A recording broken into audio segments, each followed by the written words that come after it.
up in the nosebleed. Yeah, $15 and $20 just to help us pay for the expense of a beautiful evening. How do you? I mean, you have 80 musicians and Yeah. 80 singers. How did you come up with that ratio? What You know happened? what? We just get the best musicians and all the people who want to sing, and it just sort of works out that way.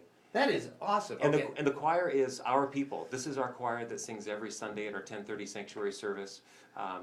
And they love to do it. They don't get paid. This is just their gift for Christmas. That is, I mean, what a gift to the community. So they get together. How long is this? Is it? It's about an hour and a half long. And it's all the great standards that you'd hope to hear, all the great Christmas music, with a few special twists thrown in. A couple great soloists, Barbara Tobler and Leonard Tucker. One of the greatest musicians in the whole world, guitarist Wolf Marshall, is playing with us.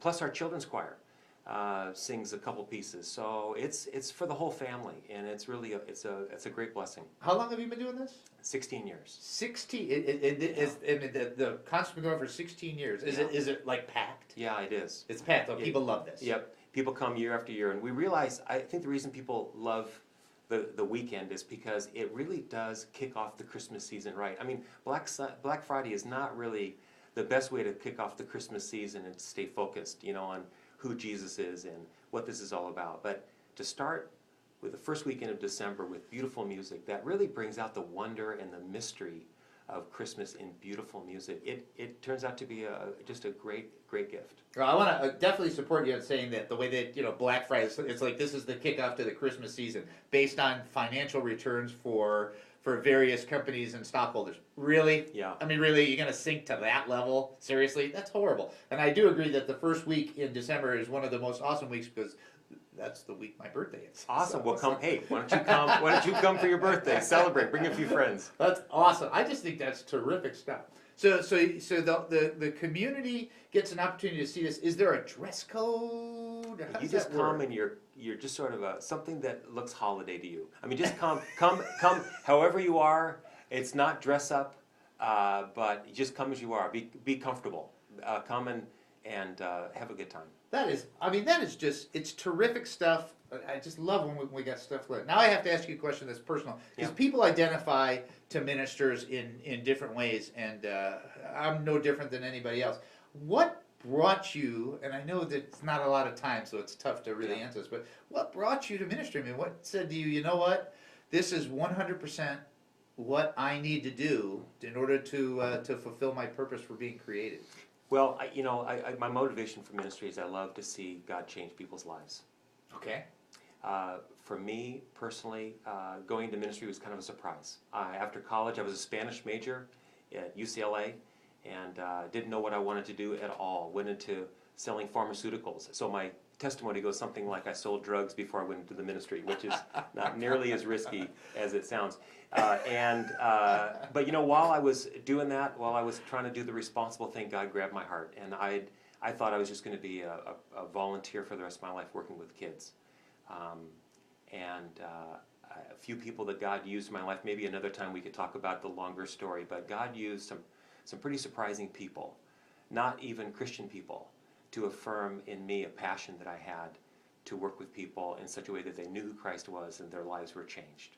And so I just had to do it. So I quit my job, went to seminary, got married. My wife and I have two beautiful twin boys now who are 25 years old, have a grandson who's 9 months old, and it's been a great journey for us as a whole family. And my wife and I, as empty nesters, continue to enjoy the church family, the challenges of ministry, and the opportunity to make a difference, to give our lives away in meaningful ways to people. Excellent. I mean, that's just excellent stuff. First of all, I have 3 kids. One's 28, one's 27, and the 25-year-old is actually getting married in February. Awesome. Congratulations. I appreciate that. My wallet does not appreciate that, but I mean, I do appreciate that. The irony is that the phrase empty nester, it's like when, how most families are a little more loving maybe than the way I was raised, and so when my kids were 18, I was like, you ready to move out? It's like, as opposed to everybody going, oh, don't go. I was like, hey, let's go find an apartment. It's kind of like attitude. So for us, we've been doing it for a while, so we have a little bit different perspective. But you already have now grandchild? Aiden is 9 months old. Oh my gosh, does that change in everything? Does that change It does. your mind? It's amazing to not only hold your own grandson, but to watch your son with your grandson. to see him hold his own son is a great joy. And I will not forget seeing my grandson the first day, and to hold him, to let him fall asleep in my arms and know that I'm a trusted person in his life. It's pretty amazing, pretty awesome thing. That's and cool. It's also nice to just go home. Yeah. Let me ask you this real quickly.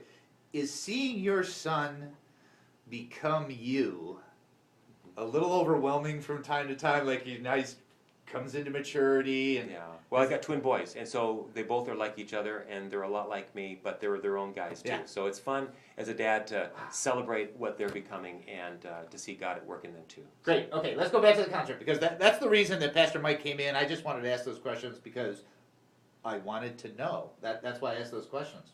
Why else would I ask a question? How silly. Anyway, so the Many Moods of Christmas, it's December 1st, December 2nd. Yeah.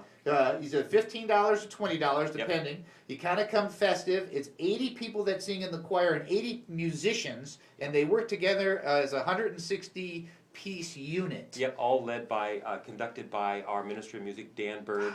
It's really a beautiful, beautiful evening. Okay, and they can go to, I wrote your website down, but as you can see my writing, it's almost impossible to read that. Well, let me see if I can read it. Yeah, okay, good luck with that. www.solanapress.org. You can buy tickets online and get them because they go quickly. So, what's the church phone number?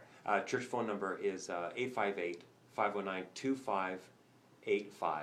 Okay, 858-519-2585. 509. Oh, 509. See that? This is why he's sitting across from me, and I am not a person who runs a telephone system. There you go.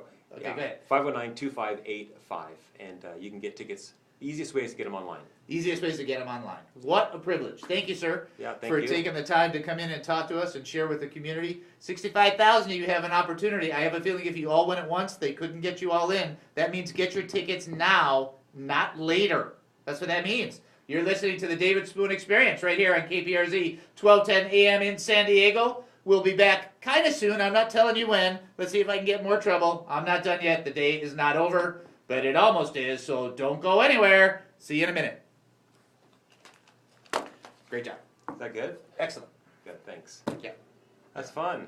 It Well, is. It's boom, boom, boom. It's a little different.